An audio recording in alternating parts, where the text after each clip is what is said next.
And we will now call to order our regular board meeting for the Township Government today, Tuesday, August 12th, 2025, at 5 p.m. here in our boardroom, 175 West Jefferson Street. We will begin, of course, Pledge of Allegiance. Stand.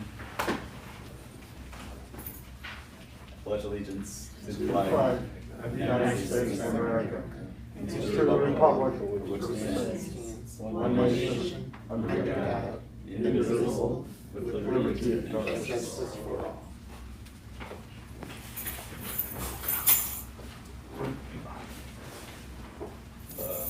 Begin with a roll call. Madam Clerk, could you please call the roll? Trustee Adamowski. Here, virtually. Trustee Bibian. Here. Trustee Gavin. Here. Trustee Washington. Here. Supervisor Guerrero. Here. We have a quorum. Good. And then just for the audience, you know, see Trustee Adamowski is joining us virtually. We did previously at a past board meeting approve our attendance policy to allow for virtual attendance so long as there is still quorum between all of the members who are physically present, with 3 trustees present in the room with us and myself. Then we still stand with quorum, and so Trustee Adamowski is within our own regulations to be able to attend the meeting virtually. So we'll begin with our first order of business, which is minutes to be approved. We'll have 2 items under this section today. First is approval of the minutes of the regular town board meeting, which occurred on July 8th, 2025. Is there a motion to approve the minutes as recorded? So moved. Second. Then that'll be a motion by Trustee Gavin and a second by Trustee Washington. Madam Clerk.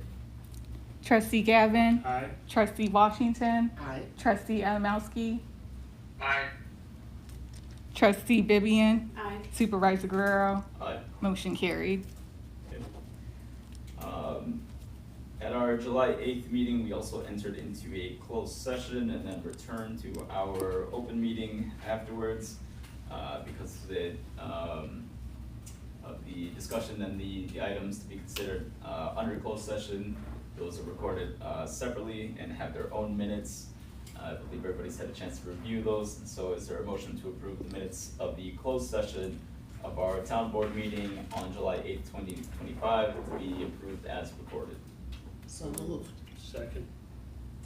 Who was the first? I think that was Trustee Washington. Yes. And Okay. second by Trustee Gavin. And then Madam Clerk, call. Trustee Washington. Yes. Trustee Gavin. Aye. Trustee Adamowski. Aye. Trustee Bibian. Aye. Supervisor Guerrero. Aye. Motion carried. We'll now enter into the public comment section of our board meeting. This would be the time now for any audience members who would like to come forth and address the Board of Trustees. Going once, going twice. Seeing none, then we will close public comment and continue on with new business. The first item under our agenda. Too many documents. That makes it easier, thank you. Our first item under new business is the approval of a proclamation for Labor Day. So we have that drafted here. I'll read it into the record. Proclamation for Labor Day 2025. Whereas Labor Day is observed annually on the first Monday in September to honor and recognize the contributions of the American labor movement and the works and achievements of laborers in building and strengthening our communities and nation. And whereas workers across all industries and sectors, both past and present, have been essential to the economic development, social progress, and prosperity of Joliet Township and the country at large. And whereas Labor Day serves as a time to acknowledge the dignity of work and the resilience, dedication, and sacrifices made by working people, many continue to serve on the front lines in healthcare, education, transportation, public safety, construction, social services, and more. And whereas Joliet Township government recognizes the ongoing efforts of labor unions and worker advocates who have fought for fair wages, safe working conditions, reasonable hours, and protections that benefit workers and their families. Whereas it is important to honor the rights of all workers, promote equitable labor practices, and continue building a community where every worker is valued, respected, and empowered. Whereas we are committed to supporting a thriving local workforce and expressing gratitude to those who make Joliet Township a stronger, more connected, and more resilient community through their labor each day. Now therefore be resolved that the Board of Joliet Township Government hereby proclaims September 1st, 2025 as Labor Day here in Joliet Township, adopted this 12th day of August 2025. Is there a motion to approve the proclamation for Labor Day 2025? Motion. Second. So that'll be a motion by trustee Adamowski and a second by trustee Vivian. Madam Clerk? Trustee Adamowski. Aye. Trustee Vivian. Aye. Trustee Gavin. Aye. Trustee Washington. Aye. Supervisor Guerrero. Aye. Motion carried. Next item on the agenda is a bit of housekeeping. This will be resolution number 2025-06 for appointing Cesar Guerrero as an authorized agent for Joliet Township to the Illinois Municipal Retirement Fund. With the change in administration as a new supervisor, we just need to formalize this. Pretty standard. IMRF is of course our retirement fund for municipal employees here in Joliet Township, and so in order to authorize those agreements, policies, changes to policies, we need an authorized agent, which would be myself. So, is there a motion to approve resolution number 2025-06? So moved. Second. It's been motioned by trustee Gavin, second by trustee Vivian. Madam Clerk, call the roll. Trustee Gavin. Aye. Trustee Vivian. Aye. Trustee Adamowski. Aye. Trustee Washington. Aye. Supervisor Guerrero. Aye. Motion carried. Next item, also a bit of housekeeping. We had this on a prior agenda. We're just going to make an amendment to it. So this is to adopt amended rules and regulations for FOIA requests and designating FOIA officers for the Joliet Township Assessor Office, ordinance number 411-2025. As you recall, we will have seen a few similar items on past agendas. We need to have designated FOIA officers for all of the different offices here at Joliet Township. That includes our general town office, but as well the roadways and the assessor's office. And so this with this here, we'll be appointing Maura Williams, the assessment clerk, to be the designated FOIA officer, with Mr. Jim Bercheski, our assessor, to be the deputy FOIA officer. So, any questions regarding this item? And if there are no questions, I'll ask for a motion to adopt amended rules and regulations for FOIA requests and designating FOIA officers for Joliet Township Assessor's Office, ordinance number 411-2025. Is there a motion? So moved. Second. Motion made by trustee Vivian and a second by trustee Gavin. Madam Clerk, if you could call the roll. Trustee Vivian. Aye. Trustee Gavin. Aye. Trustee Adamowski. Aye. Trustee Washington. Aye. Supervisor Guerrero. Aye. Motion carried. So the next items on our agenda here are for review. So it won't necessarily require a final decision for us today, but this will be an opportunity for us to discuss these publicly in an open setting here at our open meeting. And so the first item for consideration is review of a sponsorship from to the City of Joliet's Active Threat and Mental Wellness Conference. This is an event that we, Joliet Township Government, have sponsored for years past, I believe the last 2 years. And so we have been asked to participate in this event once more. And before we make a final decision on this and bring it forth on a future agenda item, we'll be just have the opportunity to discuss it here. I'm not sure if this was made made it to you all in time, but if not, I can share this with you as well. This is available on their website, activethreat.org. Sponsorship levels, there's various levels of sponsorship ranging from the presenting level at $20,000 to the lieutenant level down at $500, with various stages in between, $10,000, $5,000, $2,500, $1,000, and finally $500 being the lowest sponsorship level. There are individual tickets also available to purchase, which I believe are, they have the price listed on their website also. $100 for 1 day attendance and $275 for 3 days attendance. For any initial thoughts on sponsorship levels for the Active Threat and Mental Wellness Conference? What has the sponsorship been in the past? Pretty sizable, $20,000. From what? Yes.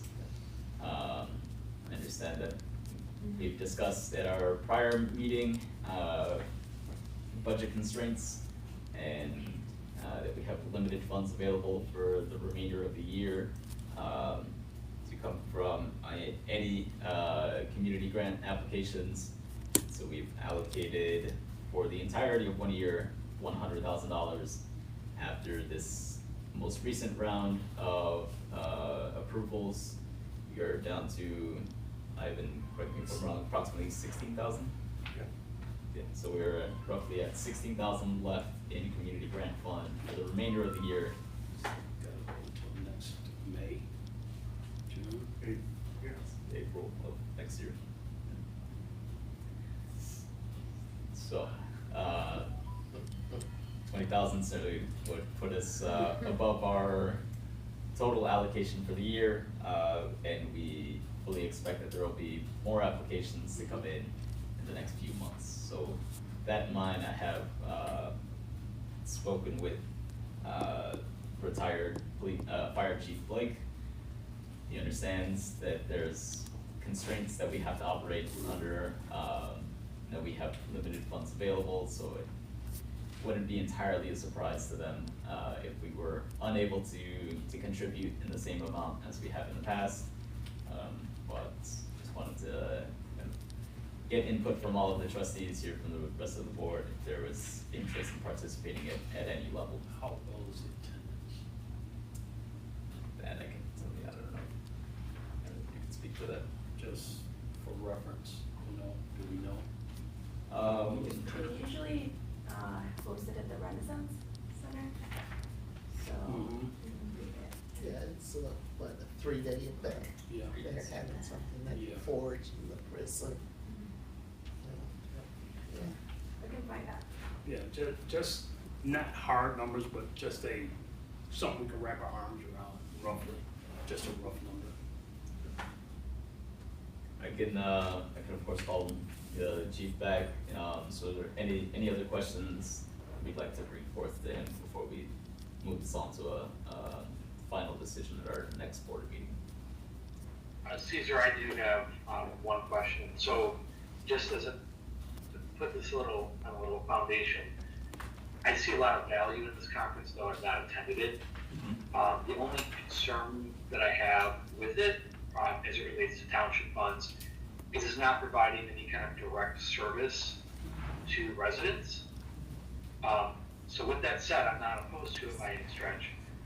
But if we choose to sponsor it at our next meeting, I think it would be great if we were able to work out an arrangement with them where we could have some of our underserved residents who may be interested in attending this, be able to do so without having the $275 fee or the $100 fee if they want to go for 1 day.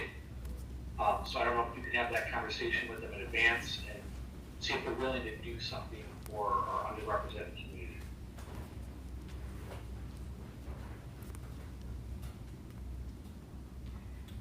Good. I'm just taking notes here, so I don't want you to think I'm ignoring you.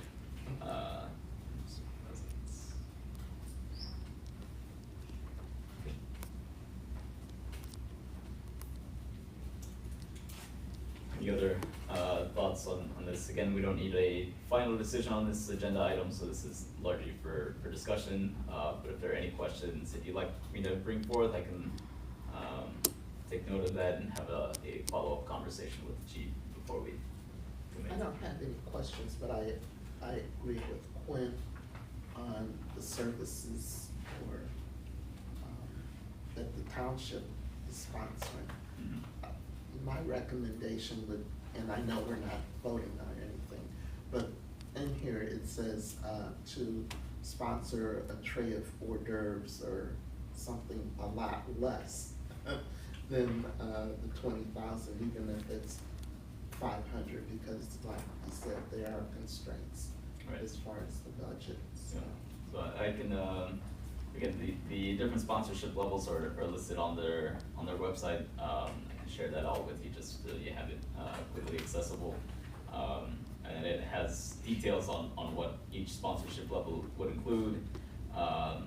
Pretty much all of them include the opportunity to table, some sort of signage or our logo featured somewhere within the event, obviously to kind of varying levels, scaled with the sponsorship levels. And then social media recognition at every sponsorship level. And at the lowest lieutenant level of $500 comes with one reserved seat for attendance for the conference. That scales up all the way up to the presenting level, which is the $20,000 sponsorship for 8 seats. I don't know that we would need 8 seats total, that we would have that many folks who would be able to attend. So we can, if we come to a consensus before our next board meeting about what level of sponsorship we might be interested in, then we can bring that back for a final vote at that time. There's no further questions or any further discussion on this, then we don't need an actionable item at this time, and so we'll continue on to the next agenda item, which again is this time just a review, so no final action needed. Community grant application for Fighting Chance not-for-profit.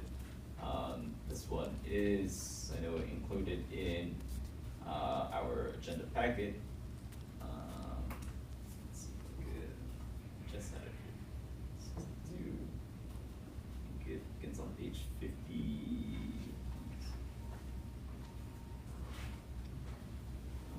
Yes, page 50 of your agenda packet has the applicant's information there. Again, the biggest consideration to keep in mind here is our budget constraints. As we've mentioned, $100,000 allocated for the entirety of 1 year, and the amount requested here in this application is $44,000. We simply don't have that much left to be allocated for the remainder of the year. Would there be perhaps some interest in a smaller amount, or we otherwise have to make the tough call to say no? Well, I didn't see a breakdown for 2025. The breakdown that they gave us was 2024, and the township donated, I think it was like 5,000, 2,000 for, my glasses, for student boxing supplies. The township allocated 2,200, and then 2,000 for seasonal staff. But again, this was for their summer boxing, 2024, and maybe I missed it and I scrolled through it, but I didn't see the 44,000. I didn't see a breakdown of what they were asking those funds for, like they did for 2024. Right. Certainly, I would not agree to the 44,000. But again, without the breakdown of what they're asking for the funds for. That was just a total. it wasn't a breakdown. But they should give a breakdown, yeah. Yeah, they gave the total of 44,000, and as I scrolled through it, I was looking for the breakdown like they did for 2024 summer boxing. They had the amount for, the supplies for the seasonal staff, but that was just July of 2024. So, let's put down for. And maybe I missed it. Did anyone else get a chance to go through Oh, it? yeah, I did. Yeah, I didn't see. Spreadsheet, yeah. Mhm. I think Yeah, this they is- gave their budget and Yeah, everything, this is their budget. which. Yeah.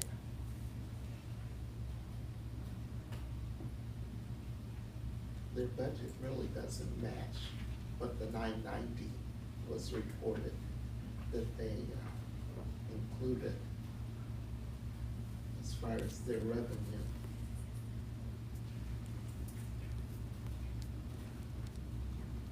Let's see if I overlooked something, but I don't think I did. Yeah, I went through it twice. This Friday night, spent a lot of time on it. Yeah, I went through it twice, I didn't see a breakdown of, the request. So I went through it as well. Again, this is a program that I think has value. I do question the outcomes of the program with the amount, even in their own budget. The only thing I saw in there was a spreadsheet with some names, you know, it looks like an attendance record. But if they're asking for that kind of money, I'd like to at least know what the outcomes of the previous year were, in year over year, before considering putting any money into this program. Again, I think it has value, but we have very, very limited funds, and this is a very niche program with limitations. So I'd at least like to know what the impact was for the previous fiscal years. And I do know that HCC is the Silver Cross Healthy Community Commission. And for me, when you're doing a budget, you don't put in what you requested as revenue. They included that as revenue, and they report their revenue to be over 500,000. But on the 990 that was reported, it says 50,000 or less. So, not that, but yeah. Good.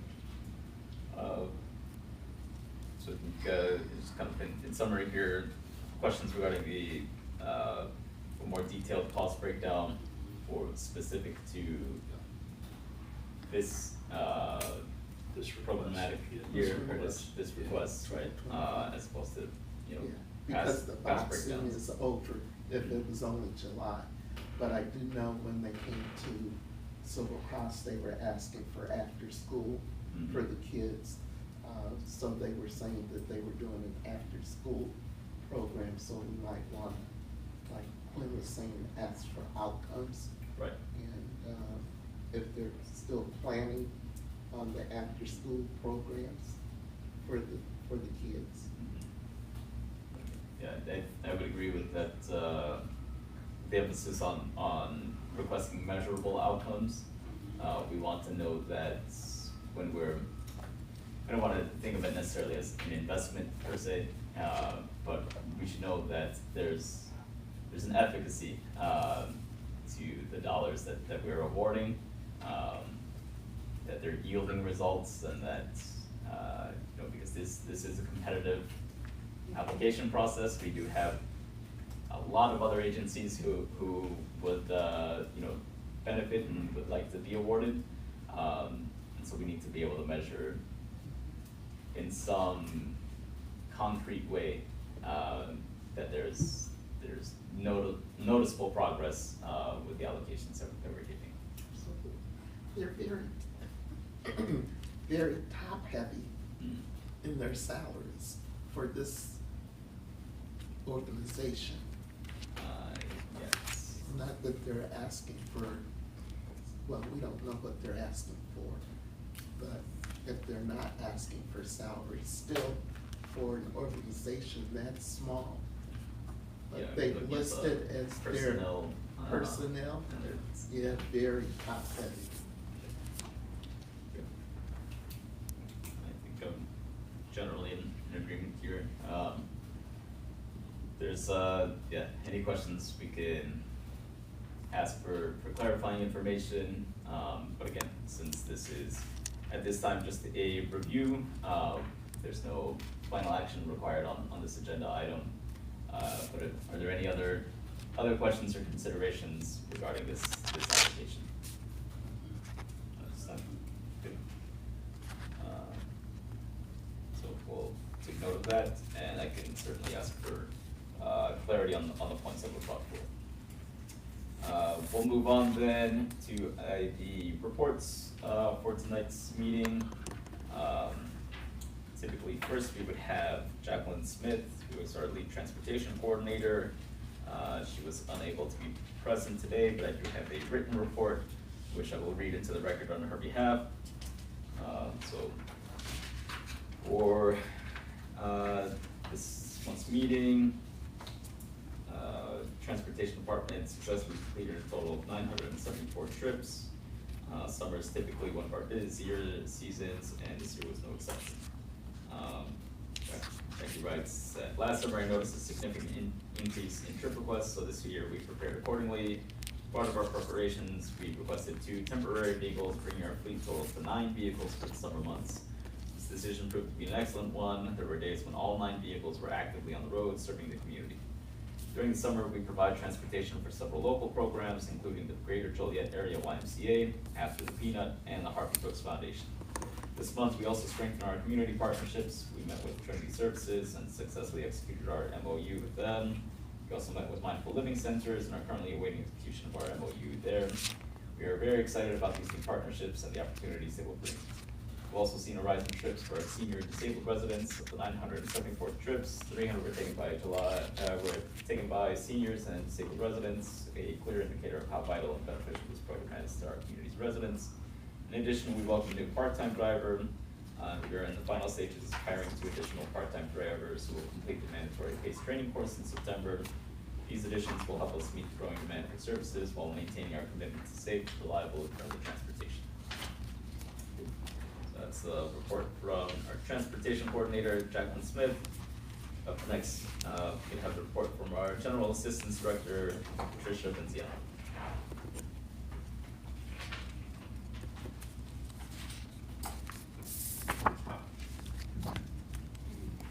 So we've had a very busy outreach month with all the back-to-school fairs. On July 12th, Sue and Alejandra worked the back-to-school fair at the Will County Health Department. July 29th, Alejandra worked the Oak Street Health Senior Resource Fair.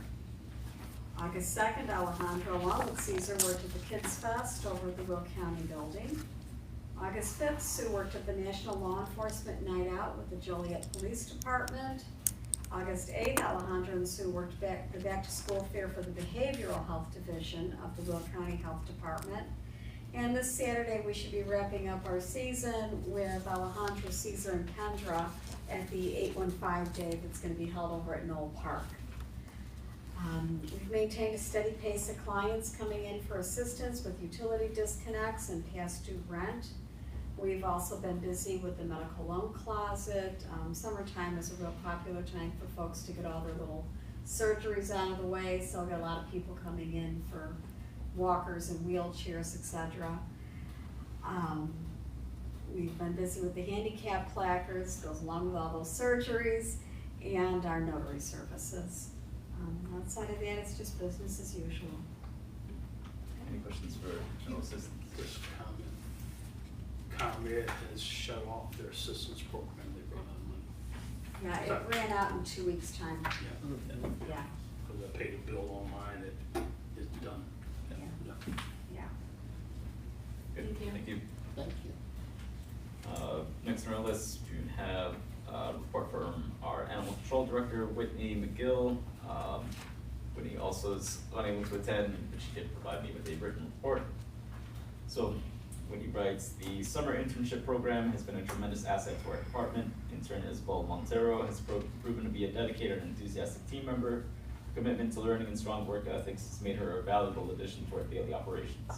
I'm pleased to announce that Isabel will be offered a part-time position as kennel tech at the conclusion of her internship. In addition, Nubia Booth, currently completing her internship at the Township office, will also be joining the animal control team as a part-time kennel technician. Once her internship concludes, we look forward to integrating her into our team. Our last vacancies have been filled. We are excited to welcome two new full-time animal care specialists to the department, Andrew Wainscott and Brendan Harriquet. Both individuals bring strong backgrounds in animal care and customer service and have demonstrated a high level of professionalism and capability. We are confident they will be excellent additions to our team and contribute positively to our mission. The summer season has been busy in terms of animal control calls. While this increase in activity has resulted in overtime hours, it has also provided valuable field experience for our recently hired animal control officers. They are performing exceptionally well and continue to build confidence and expertise in handling a variety of cases. As part of our ongoing partnership with Pause for a Cause with our grant from Best Friends Animal Society, I'm pleased to report that we have assisted 44 pets to date. These families have been able to access essential veterinary services for their pets, including spay-neuter procedures, dental care, biometric surgeries, foreign body removals, all at significantly reduced costs. We still have funding available through the grant and will continue to provide support to more pet owners in need. Thank you for your continued support of the Animal Control Department and its initiatives. Moving right along then, our Finance Director, Mr. Ivan Diaz. How you doing? I don't have much. It was pretty normal month. Still been working on the audit, getting stuff to John. Working with Gabe, our new community convener, to protocols for the Flex Fund distribution. It's one of the grants. With the help of Anna and Alexis, we did submit our second request to ARPA for around $300,000 for the ARPA grant that ends around this 2025. So once this gets approved, we'll have around 100 left. With we're waiting for some amendments from ARPA, and then we'll submit the last one later this year. So, any questions? All right, that's all I got. Thank you. Thank you. Let's see, Vince is unable to join us today, so we'll move on to reports from our assessor, James Winchesky. Good evening. Good evening. Okay, so, all the county sent out all the notices as far as everybody's assessment. You get a notice if we change the assessment. So there's all the assessments that we changed, then they put that in, and then there's what's called a state equalizer. This year was for Joliet Township, we had 9%, so everybody got 9% besides the ones readjusted. So it's you start getting a lot of phone calls, people are upset, and I completely understand. I personally, and I probably shouldn't say this, but it's just wrong. The whole process of what they do is wrong, how they handle this, but it's been in existence forever, but you're not giving people a break. I mean, the people are suffering, and there's nothing we can do. So they all went out, all the notices went out, so September 8th is the last, so now everybody and anybody can file a complaint with the Board of Review. So, and that date will end September 8th, that last date to file. So when we start getting our complaints, then we, as an office, we start working on our rebuttals right away. So we'll have hearings, and the Board of Review will decide if the assessment should stay or if it should be lowered. But other than that, it's business as usual. Questions, concerns? For audience folks have questions about their assessment, then they can speak directly to the assessor's office, should they call Okay, it? yeah, sure, they call it, you know, I field a lot of phone calls. And I said, and I understand, it's, people get it and it's like, are you kidding me? It's, now we're dealing with, because, you know what the senior freeze is? Okay, so the amount is 65,000. That's been in existence for about 10 years. So now, all these people that have been getting the senior freeze, some of them are coming off because just because of the raises in Social Security or whatever, so they go over that and they lose it. And I've talked to our state reps about raising it. I said, you know, some of these people have had it for 20 years. Now, all of a sudden, it's gonna go back to what it would have been. I said, you're killing these people. Oh, yeah, I know. And you can see nothing's been done, so, but it's very frustrating. I only got it for 1 year. Pardon? I said I only got it for 1 year What and did you then I go? lost it. Yeah, see, and that hurt, I'm sure, you know, so some of these people with the 15, 20 years, it's tough on them, it's tough on them, so. Any questions, concerns, no? Okay, thank you. Thank you.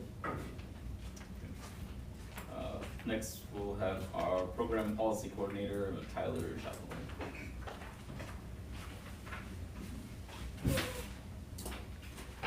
Good evening, everybody. As some of you kind of highlighted before, and I discussed when our last one last month.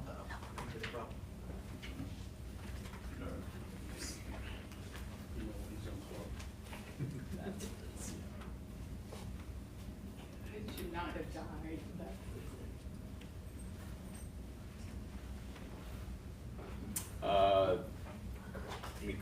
Should we call a recess while we correct this, just so we can get trustee Adamowski?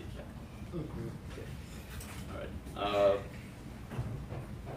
We need to entertain a motion for that. Motion to recess. Until we correct our technical difficulties. Second.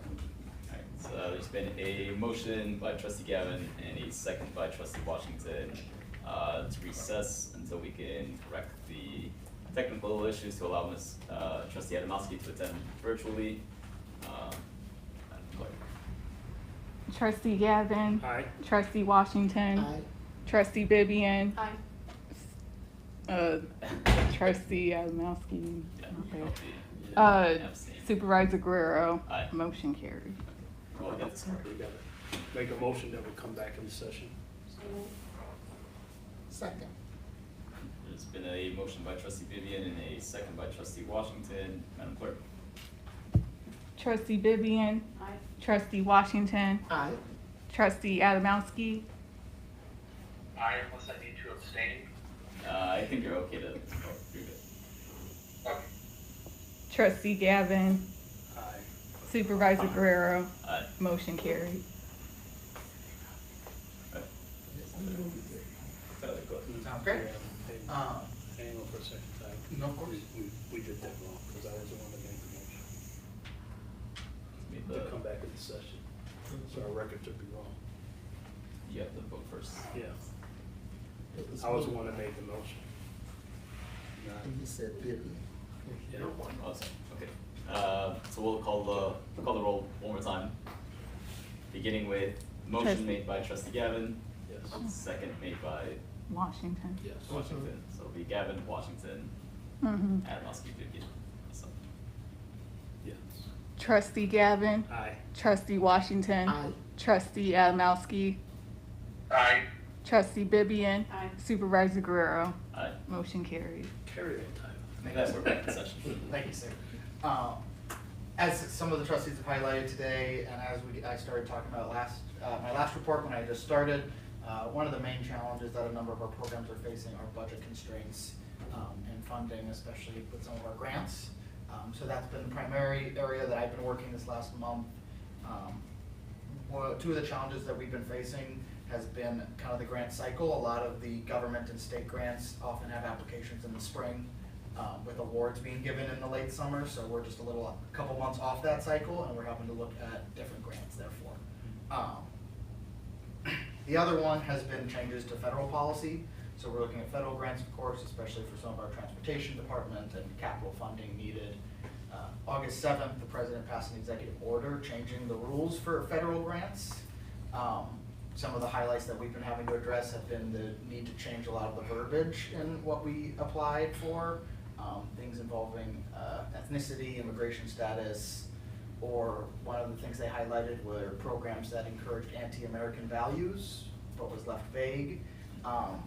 This led to us using an old list provided from early on in the administration of roughly 100 words that the administration doesn't like to have included in their applications. These included male, female, gender, sex, ethnicity, race, or disability.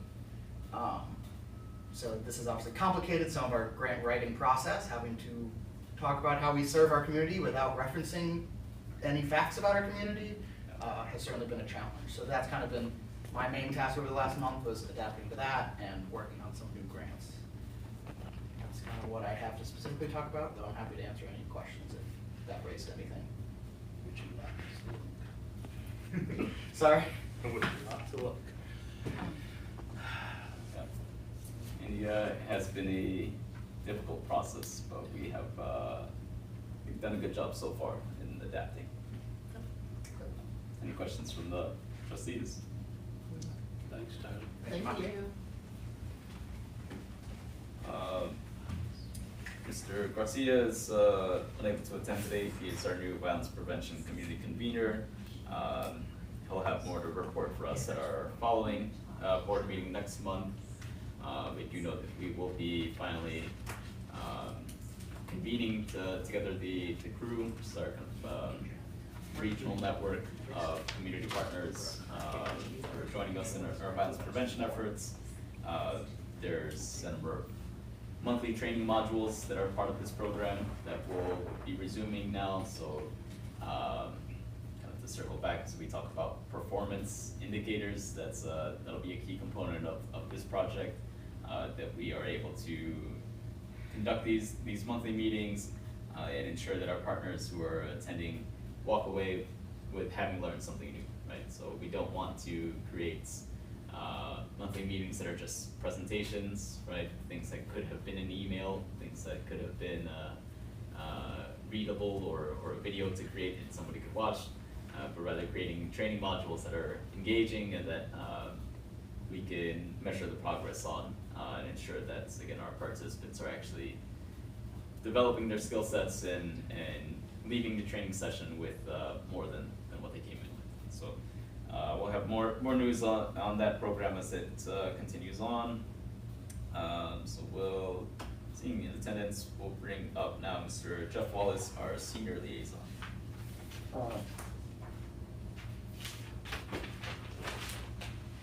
Caesar, would you mind if I get my report right from there? Absolutely. A treasurer for one of my senior groups called about it and needed some assistance. I told her to call. She wasn't sure what kind of assistance she needed. She didn't want to get involved in it. I told her to call the township and ask for Pat or Sue. I don't know if that lady ever called to ask me. I'm passing out the flyers for our services we provide. Next month in October, I'm going to start signing up veterans for our veterans election in November, which should be the first week. Now this is important to you guys. The state pride is at St. Joe's next Wednesday. Now we have 8 tickets. So to make sure we get 8 people there, Caesar. Okay? You're gonna bring your own knife and fork, plate, and whatever utensils you're gonna use to make your steak. They have everything else. Now you might want to bring a doggy bag because sometimes they don't have those extra styrofoam things, if they don't eat your whole steak. Saturday at a senior meeting, Marla from AG, during her presentation said that the state gives more money to their programs than the federal government. They were very generous. She also said, I brought up a question about Senior Service Center used to have a program called Safe at Home, which is supposed to be run by AG. She says AG doesn't have very few bucks, and whatever services they provided, Senior Service Center raised the money for that on their own. So there is no more really Safe at Home anymore, basically. Now, July for my senior groups is a real slow month. Quite a few groups take off. December is the busiest. The last thing, there's some flyers there on the table about what AG does and what some of the services that Catholic Charities provides. So remember, next Wednesday at 12 o'clock at St. Joe's Park.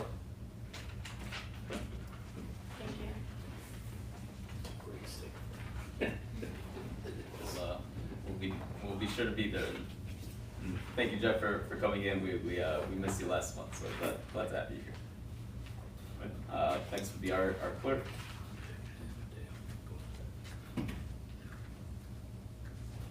So I don't really have much to report on, it's just the usual stuff I do.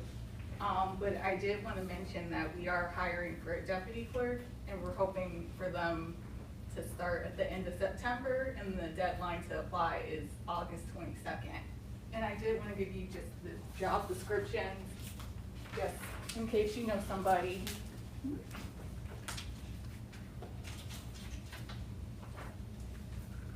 Do you have any questions for me? And then they can apply on Indeed or LinkedIn for anybody. Thank you. Thank you. Sweet. So next me. So on that note, I just want to add that we have continued on our string of hiring. So as Madam Clerk mentioned, we are hiring for a deputy clerk role. We've also onboarded Mr. Gabriel Garcia as our violence prevention community convener. We will be onboarding 2 behavioral health specialists for our trauma-informed behavioral health program. Hoping to finalize those agreements and begin that very soon. And then I just want to say briefly that we'll be putting out our fall newsletter very soon. So the trustees, I believe you're all been contacted by our media specialists, Isabel Gloria, with a first draft. Please take the time to review that, connect with her, make any edits or changes that need to be made.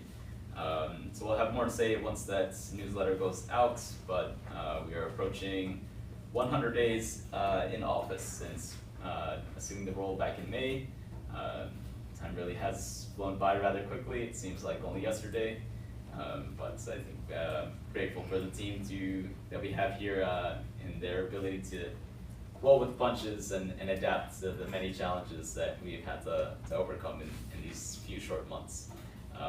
So we look forward to continue to engage with our community partners and to do so in a way that aligns with our core missions, and of course rising to the challenge of providing continued service despite, as Tyler mentioned, some challenges in funding opportunities or the lack thereof, and the uncertainty that's kind of coming with the direction that our federal government is moving, as it seems that funding is kind of being cut across the board, and township governments are intended to provide services, right? And so when those services are on the shopping block, for a sense, and challenge for us to determine how we continue to provide services for our residents.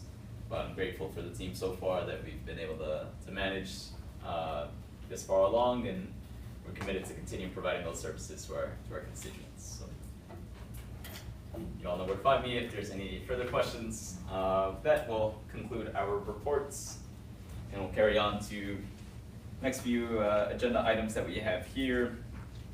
First is the approval of receipts, and so you've had a chance to review it in the agenda packet. For the period ending on July 31st, we had a total amount of receipts for $178,266.44. Is there a motion to accept those receipts and to have them inputted into their respective accounts? So moved. Second. There's been a motion by trustee Gavin and a second by trustee Washington. Madam Clerk, if you could call the roll. Trustee Gavin. Aye. Trustee Washington. Aye. Trustee Adamowski.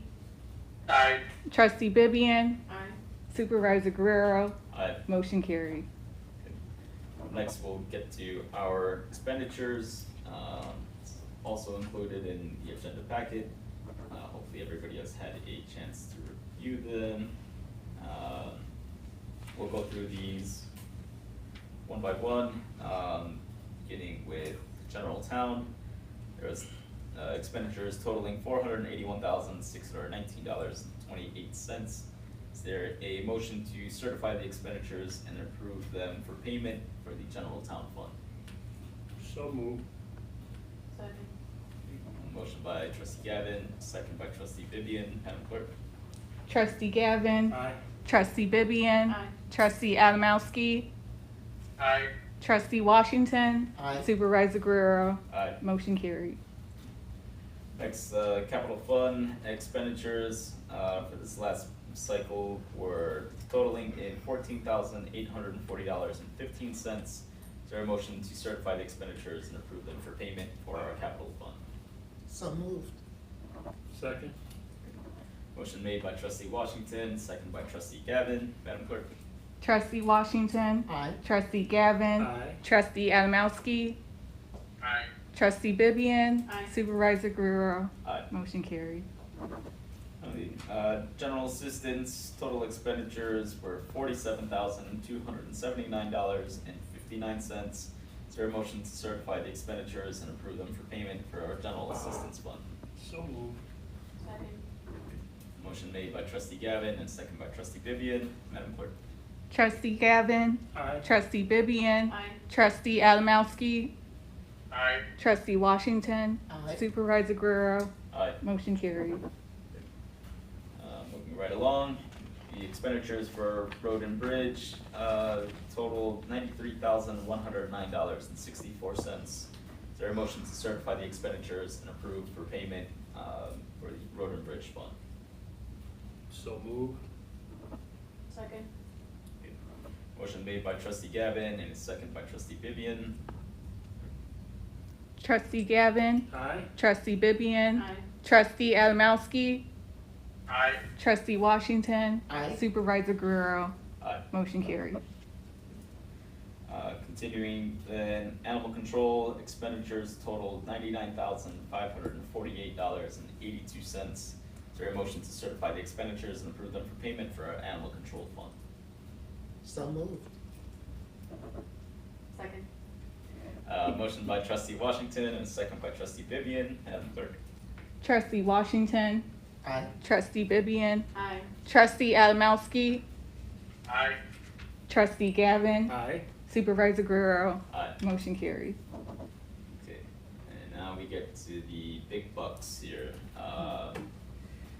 Senior fund expenditures totaled a whopping $10. Wow. So. So moved. Yeah, are we sure we don't wanna have a little further discussion on this? Review this. Is there a motion to certify the expenditures and approve them for payment, for our senior fund? Motion has been made by trustee Gavin, is there a second? Second. So motion was made by trustee Gavin, second by trustee Washington. Madam Clerk, you call the roll. Trustee Gavin. Aye. Trustee Washington. Aye. Trustee Adamowski. Aye. Trustee Bibian. Aye. Supervisor Guerrero. Aye. Motion carried. Okay. So unless there's any discussions on anything else, any new or old business before we conclude, if there is none, then I would look for a motion to adjourn. So moved. Second. It's been a motion made by trustee Gavin and a motion made by trustee Adamowski.